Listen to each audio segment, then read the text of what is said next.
بسم اللہ الرحمن الرحیم۔ السلام علیکم۔ آج میں قصہ بیان کروں گا شیطان ابلیس کا۔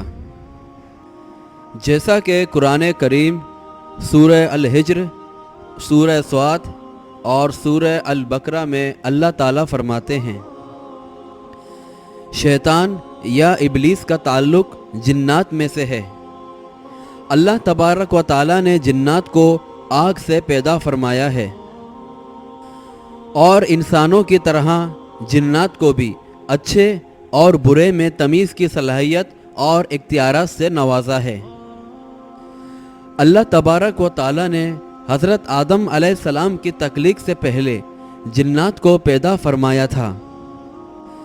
اور ابلیس ان میں سب سے زیادہ بہتر اور عبادت گزار بھی تھا، لہٰذا اسے جنات میں سب سے بلند مرتبہ بھی بخشا گیا تھا۔ تو جب حضرت آدم علیہ السلام کو حکم الہی سے فرشتوں نے سجدہ کر لیا اور اللہ تبارک و تعالیٰ نے ابلیس کو بھی سجدہ کرنے کا حکم دیا، تو وہ اکڑ گیا اور اپنی بڑائی اور برتری یہ کہہ کر جتانے لگا کہ اے اللہ، تو نے مجھے آگ سے پیدا کیا اور آدم علیہ السلام کو مٹی سے، لہٰذا میں آدم کو سجدہ کیوں کروں؟ اللہ تبارک و تعالیٰ کے اس واضح حکم کے سامنے اکڑ جانے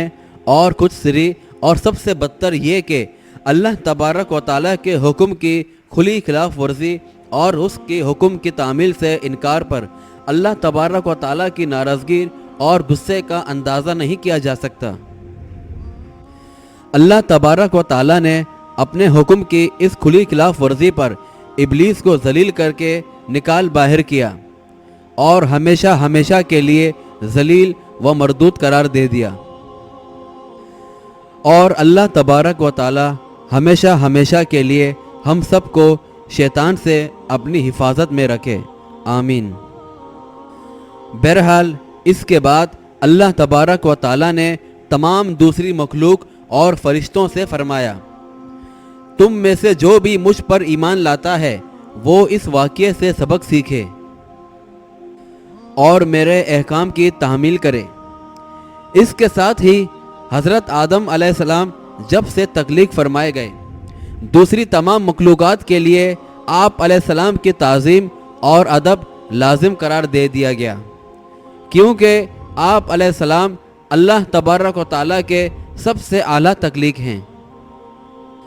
لہٰذا ہمیں چاہیے کہ ہم اپنی زندگی جناب سردار دو جہاں محمد صلی اللہ علیہ وآلہ وسلم کے بتائے ہوئے طریقوں پر عمل کریں، اسی پر تمام انسانوں کی بھلائی اور کامیابی ہے۔